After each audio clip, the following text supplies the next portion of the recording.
안녕하세요. 오늘도 사연살롱을 찾아주셔서 감사합니다. 결혼 10년차 여성입니다. 여러분은 배우자를 고를 때 어떤 점을 보고 결정하세요? 저는 시아버지를 보고 결정했어요. 되게 가정적인 아빠 밑에 자란 남자가 결혼해서도 가정에 충실하고 아내한테 잘하는 걸 자주 봤거든요. 그런 의미에서 본다면 이런 제 결정은 정확했던 것 같아요. 제 남편은 가족한테 세상 다정했던 시아버지를 꼭 닮았거든요. 그런데 결혼이란 게 남편 자리 하나만 보고 할 건 아니더라고요. 가족 중에는 별종들이 꼭 하나씩은 있으니 말이죠. 얼마 전에 저희 집에는 정말 어이없는 일이 있었는데요. 그 일로 인해 저희 10년 결혼 생활도 흔들릴 만큼 위기를 맞았었죠. 물론 지금은 다 정리가 돼서 이렇게 사연도 보내고 있지만요. 왜 그런 말이 있잖아요. 인생은 멀리서 보면 희극, 가까이서 보면 비극이라고. 저희 친정이 바로 그런 집이었어요. 전문직에 종사하는 부모님은 남들이 보기에 최고의 커플이었어요. 아빠도 엄마도 자신의 영역에서 능력을 인정받는 분이시라 경제적인 측면도 그렇고 사회적 지위도 가지고 있는 분이었으니까요. 거기다 남들 보기엔 부부가 서로 동등한 위치에서 서로를 존중하며 사는 것처럼 보였거든요. 그런데 실상은 달랐어요. 저희 부모님은 쇼윈도 부부였거든요. 이런 사정을 모르는 사람들은 제게 늘 축복받은 애라고들 했죠. 정연이 넌 참 좋겠다. 부모님이 사이도 좋고 능력도 있잖아. 우리 부모님은 허구한 날 싸워. 엄마는 쥐꼬리만한 아빠 월급으로 못 살겠다고 봐가지고 아빠는 다른 집 여자들처럼 내줘도 못하는 주제에 집에서 먹고 논다고 성질을 내거든. 내가 보기엔 도토리 키재기인데 말이야. 결혼해서 우리 부모님처럼 사느니 난 차라리 독신으로 살려고. 부모를 골라서 태어날 수 있다면 난 너네 부모님 딸로 태어나고 싶다. 친구들은 제 부모님을 부러워했지만 저는 달랐어요. 적어도 부부가 싸움을 한다는 건 서로에 대한 기대가 있기 때문 아닐까요? 하지만 저희 부모님은 거의 대화가 없었거든요.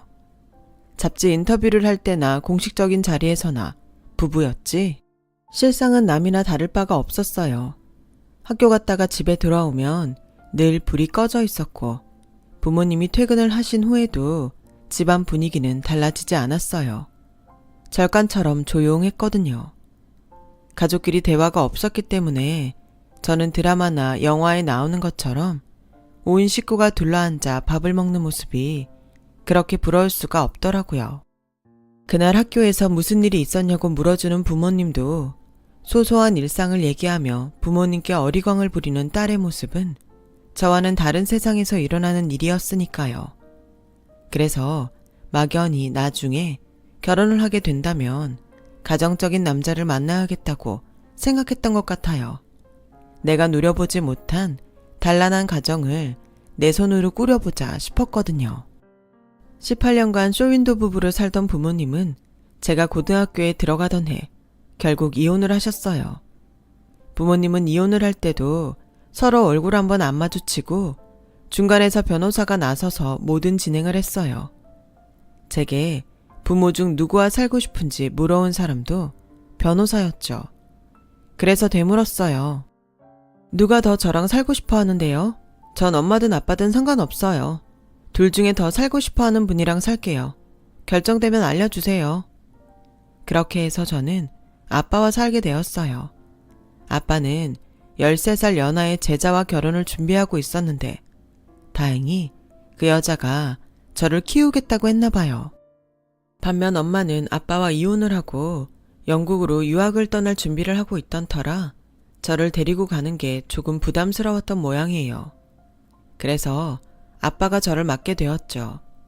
엄마는 집을 나가기 전 제 방으로 들어와 이런 얘기를 했어요. 내가 네 아빠랑 이혼을 한 거지 너랑 연을 끊는 건 아니야. 그러니까 지금까지 그래왔던 것처럼 언제든 엄마가 필요하면 찾아와. 너도 내 인생의 일부니까 난 포기할 생각이 없거든. 물론 가정은 포기해야 했지만 말이야. 잘 들어. 인생은 혼자 버텨내는 거야.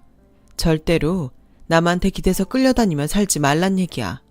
앞으로 엄마는 엄마의 인생을 살고 넌 너의 인생을 살면 돼. 알겠지? 끝까지 미안하다는 말은 하지 않았어요. 그건 아빠 역시 마찬가지였어요. 제겐 사촌 언니 뻘 되는 사람을 안방에 앉히고도 자식 보기 창피한 줄도 모르더라고요. 사회적 지탄을 받아도 모자랄 판에 아빠는 여전히 고상한 학자인 양 굴었죠. 아빠의 여자는 집에서도 아빠를 교수님이라고 불렀어요.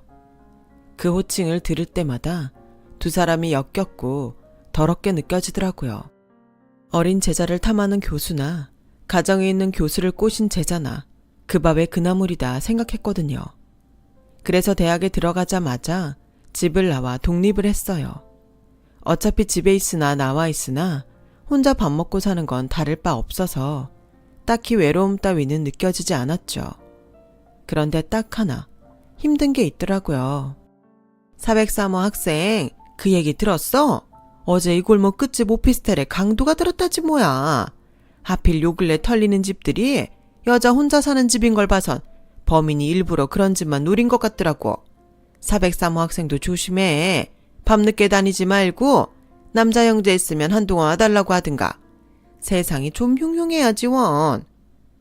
자주 가는 편의점 아줌마 말에 그날 밤 저는 밤새 뜬 눈으로 보내야 했어요. 1층 입구에 보안키가 설치돼 있기는 하지만 배달을 하느라 드나드는 사람도 많고 마음만 먹으면 건물로 들어오는 건 쉬운 일이니까요. 괜히 현관문 밖에 누군가 지키고 서 있는 게 아닌가 걱정이 되었죠.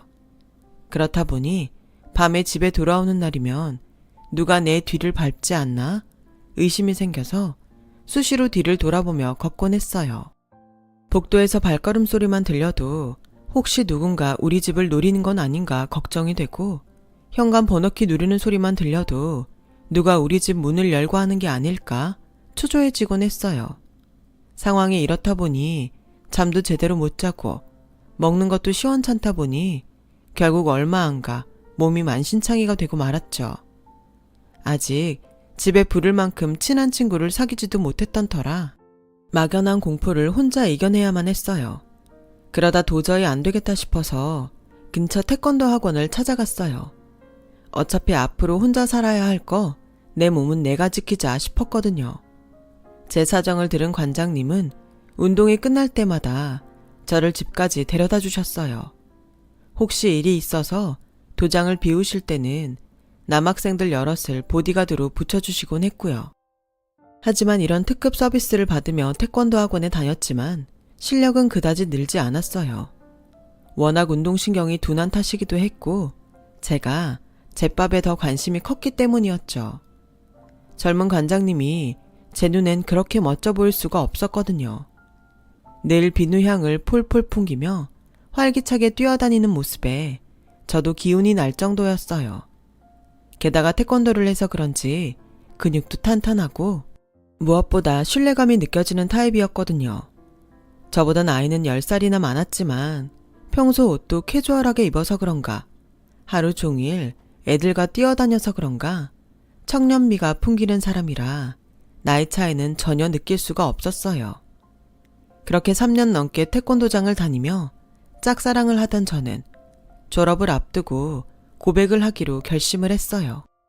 평소 도장에 갈 때 입던 날근날근한 추리링을 벗어 던지고 살랑살랑한 쉬폰 원피스에 화장도 하고 도장으로 가고 있었는데 막 골목을 벗어나려는 순간 뒤에서 누군가 제 입을 틀어막곤 옴짝달싹 할 수 없게 만들었어요. 코너만 바로 돌면 태권도 도장인데 코앞에서 괴한의 습격을 당한 거였죠. 발버둥을 치며 소리를 지르려 했지만 속수무책이었어요. 그렇게 괴한의 손에 끌려 어두운 골목으로 끌려 들어가는데 머리 위로 검은 그림자가 날아오더니 순식간에 괴한의 머리통을 가격해 쓰러뜨리지 뭐예요. 순식간에 벌어진 일이라 무슨 일이 벌어진 건지 깨닫지도 못한 채 저는 괴한의 손이 풀리자 미친 듯이 소리를 지르며 달렸어요. 그때였죠. 뒤에서 누군가 제 어깨를 감싸주었는데 그 순간 너무 놀란 저는 정신을 잃고 말았어요. 눈을 떠보니 태권도 도장이더라고요. 영문도 모른 채 두리번거리는 저를 보곤 관장님이 다가왔어요. 이제 정신이 좀 들어? 다친 데는 없고? 병원으로 갈까 하다가 일단 여기로 데려왔는데 괜찮은 거야? 아니, 사람이 어떻게 그렇게 쓰러져? 내가 부르는 소리 못 들었어? 그럼 나 덮친 사람이 사범님이에요? 허허, 이 친구 봐라. 기껏 구해줬더니 날 가해자로 모네. 애들 차에 태우고 가다 보니 어떤 여자가 골목으로 끌려가길래 냅다 뒤따라간 거지. 정현 학생이 평소 안 입던 치마까지 입고 있어서 처음엔 못 알아보고 일단 괴한부터 때려잡았는데 보니까 정현 학생이더라고.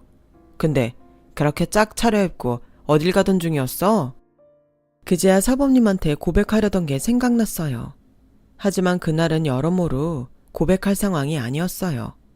이후 사범님과 함께 파출소로 가서 상황 진술을 해야 했거든요. 알고 보니 그날 사범님이 잡은 괴한은 그동안 동네에 혼자 사는 여자집을 털던 강도였어요. 웃긴 건 그놈이 저희 뒷집 오피스텔에 살던 평범한 회사원이었다는 거예요. 동네 사람들 누구도 의심을 하지 않을 만큼 평소엔 예의 바르고 성실해 보였던 사람이라 동네 사람들은 엄청 충격을 받았죠. 그 일로 사범님의 태권도 학원은 원생들이 배는 늘었을 정도로 동네 사람들의 신임을 받았어요.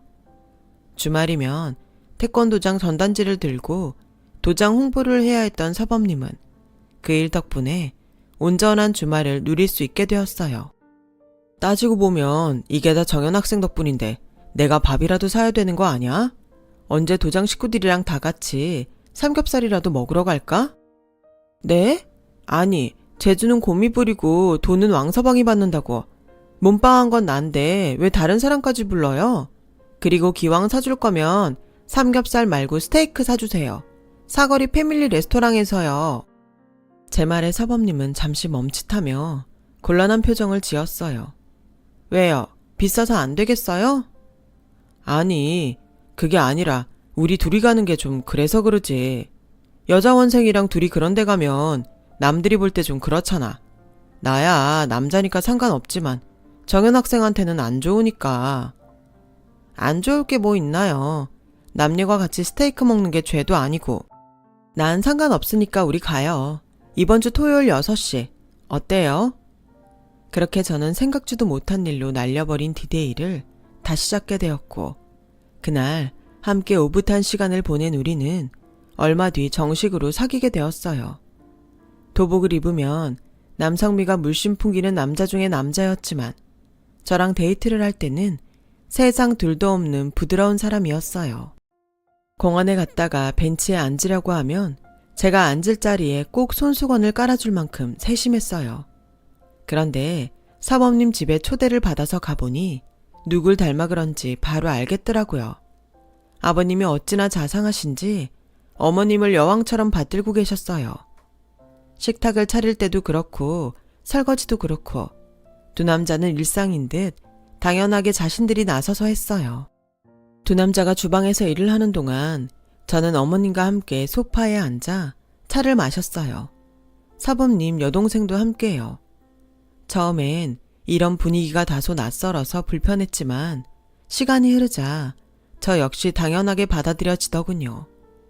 저희 집과는 달리 가족이 함께 단란한 시간을 보내는 모습을 보니 나도 이 사람들 사이에서 살고 싶다는 생각이 들더라고요. 이 사람들과 가족이 돼서 나도 따뜻한 가정의 일원이 되고 싶었어요. 그렇게 자식도 낳고 살고 싶었죠. 그래서 대학을 졸업하고 취직을 하자마자 바로 결혼을 했어요. 상견례에는 아빠와 아빠의 여자가 나왔어요. 엄마는 시간이 안 된다며 못 온다고 했거든요. 한눈에 봐도 아빠보다 한참은 어린 여자가 안 싸돈 자리에 앉자 제 얼굴이 달아올랐어요. 너무 창피했거든요. 물론 진작부터 저희 집 가정사를 말씀드렸던 터라 시댁에서도 알고 있었던 일이지만 그래도 눈앞에서 보니 어색한 건 다를 바 없었어요. 그런데도 시부모님은 그 일로 저한테 눈치를 주지 않으셨어요.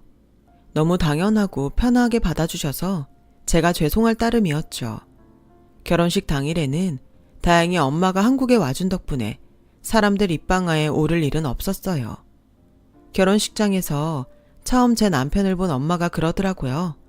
제가 엄마보다 남자 보는 눈은 있는 것 같다고요. 살아보니 사회적 위치나 돈이 다는 아니더라. 다른 건 몰라도 배우자는 네가 이 엄마보다 잘 고른 것 같아. 살다가 힘들면 언제든 엄마한테 말해. 다른 건 몰라도 금전적인 도움은 줄 수 있으니까. 알았지? 결혼식이 끝나자마자 엄마는 쿨하게 영국으로 떠났고 저희 부부는 시내 호텔에서 하루를 보낸 뒤 다음날 신혼여행을 떠났어요. 일주일간 꿈같은 시간을 보내고 돌아온 우리는 본격적으로 신혼생활을 시작했어요. 제가 살던 오피스텔과 남편이 모은 적금의 대출을 받아 보탠 돈으로 구한 20평대 전셋집에서요. 부모님께 손 안 벌리고 시작한 거라 남들에 비해 볼품이 없이 시작하기는 했지만 신혼의 단꿈에 젖어 있어서 그랬나 부족함은 모르고 살았어요. 그 집에서 이듬해 첫 애를 낳고 6년 뒤 내 집 마련의 꿈을 이룰 수 있었어요. 서울 변두리의 25평 아파트였죠. 요즘 말로 영혼까지 끌어 산 집이라 생활은 전보다 빠듯했지만 그래도 서울 하늘 아래 내 집이 있다는 생각에 힘든 줄도 몰랐어요. 하지만 아이를 키우며 직장 생활을 하는 건 쉽지 않더라고요. 아무리 남편과 육아를 나눠 한다지만 두 사람의 힘으로는 감당이 안 될 때가 있거든요. 남들은 이럴 때 친정 찬스를 쓴다지만 딱히 친정이 없는 저로서는 시댁에 기댈 수밖에 없었죠. 하지만 저희 시어머니는 전혀 그런 쪽으론 소질이 없는 분이셨어요. 제 남편과 시누이를 키울 때도 보다 못한 시할머니께서 육아를 도맡아 해주셨을 정도니 말 다 했죠. 아버님이 늘 여왕처럼 받들고 살아서 대접받는 거에만 익숙한 분이었어요. 다행히 시누이는 어머님과 달라서 살림이며 육아에 능했어요. 직장에 다니다 결혼 후 전업주부로 살고 있어서 가끔 제가 출장을 가거나 할 때는 대신 저희 애를 봐주곤 했죠. 형제가 없는 저로서는 천군만마를 얻은 거나 다름없었죠. 제가 남편이랑 의견 충돌이 있을 때도 시누이는 늘 제 편을 들어주었거든요. 며느리 사랑은 시아버지라고 아버님 역시 저를 많이 아껴주셨어요. 명절에 시댁에 모일 때도 직장 다니며 살림까지 하느라 피곤할 거라며 명절 음식 만드는 것도 도와주시고 설거지도 남편과 둘이 번갈아 가며 해주셨거든요. 저는 결혼을 통해 남편을 얻은 게 아니라 따뜻한 가족을 얻은 셈이었어요. 그런데 부족할 거 하나 없이 단란하던 우리 가정에 불행이 닥치는 사건이 생겼지 뭐예요. 건강에는 자신 있어 하시던 아버님이 심장마비로 갑자기 세상을 떠나신 거예요. 하지만 슬퍼할 틈도 없이 또 다른 사건이 벌어진 거죠. 아버님 장례식이 끝나고 얼마 안 지나 어머님이 저희 집으로 오셨더라고요. 평생 남편 그늘에서 살다 보니 혼자 빈집에 지내는 게 너무 두려워. 남편도 갔으니 이젠 아들 그늘에서 살아야겠다. 난 어느 방을 쓰면 되니? 내가 평생 좁은 집에선 안 살아봐서 작은 방을 쓰긴 좀 그렇고 일단 내 집 옮기기 전까지 내가 안방 좀 쓰자꾸나. 며느라, 넌 시우방에서 자고 난 애비랑 같이 자마. 엄마, 그건 좀 곤란한데요.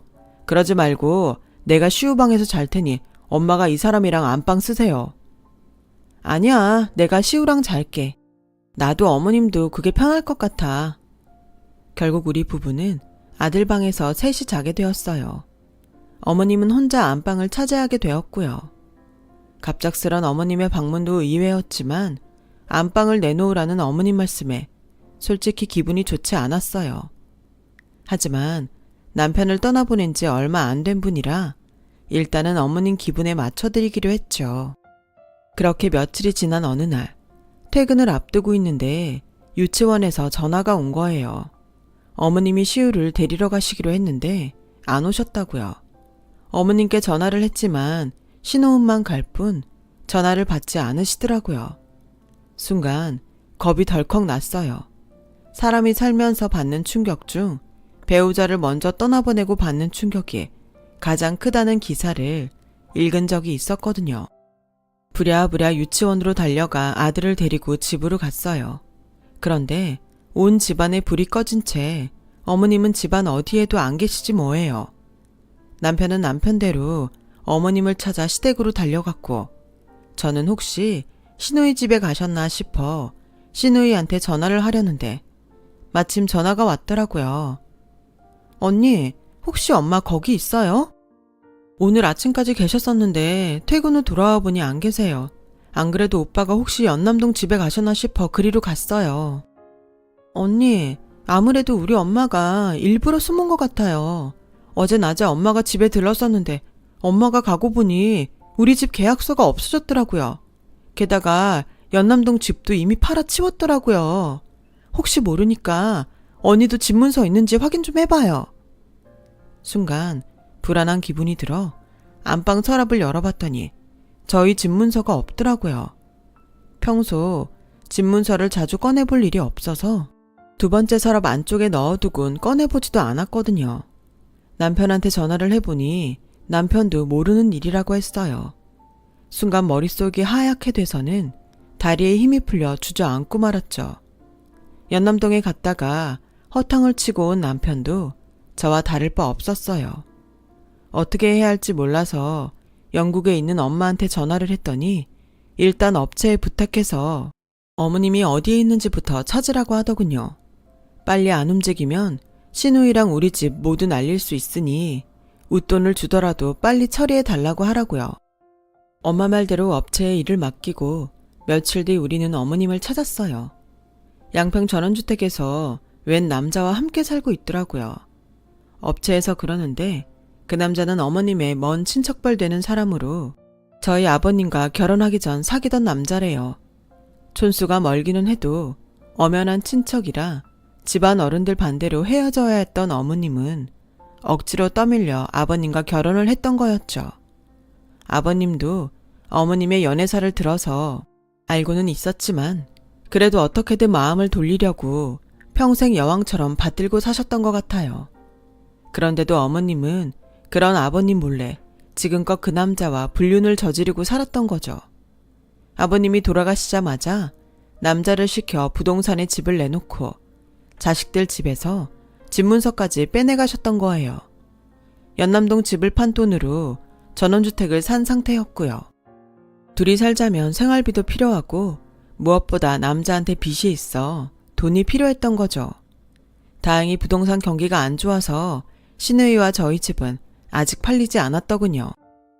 엄마가 그러고도 사람이야? 불쌍한 아빠 속이고 이날 이때까지 불륜을 저지른 것도 모자라 자식들 집까지 팔아 그놈이랑 살겠다고? 엄마가 무슨 권리로? 이날 이때까지 단 하루라도 엄마가 엄마 노릇하고 산 적 있어? 나랑 윤미도 할머니가 다 키우셨고 할머니 돌아가신 뒤엔 아빠가 밥하고 빨래하고 모든 집안일 하시며 우릴 키우셨어. 엄만 뭐 했는데?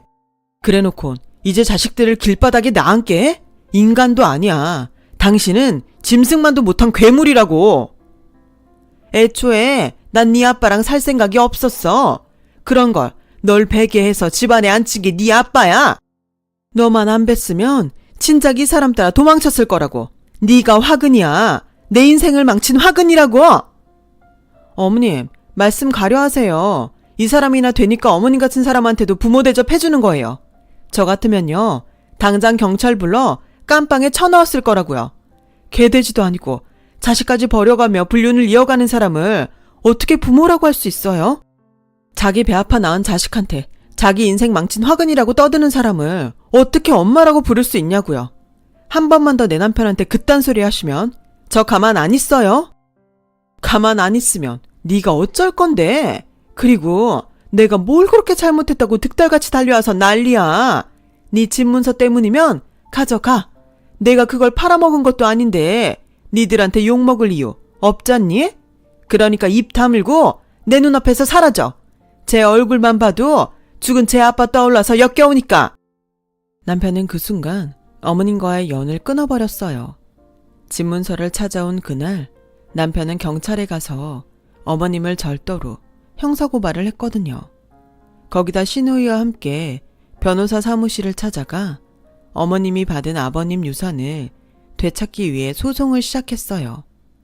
물론 다 찾아올 수는 없겠지만 순순히 두 사람한테 넘겨주고 싶지 않아서 그런 것 같더라고요.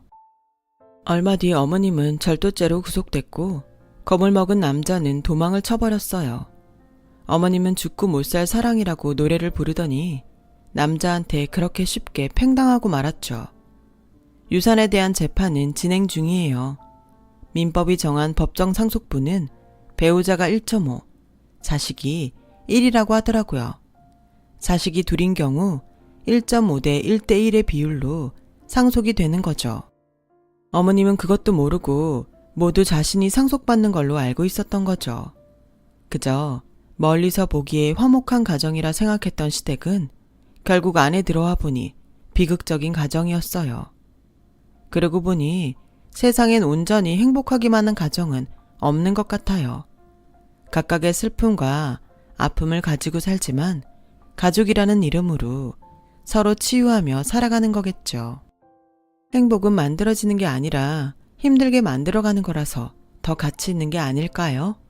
제 사연을 들어주셔서 감사합니다.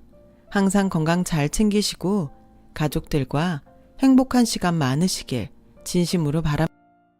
여러분, 사연 댓글에 응원과 현명한 조언 부탁드려요. 좋아요와 구독은 저에게 큰 힘이 됩니다. 오늘도 좋은 일 가득하세요.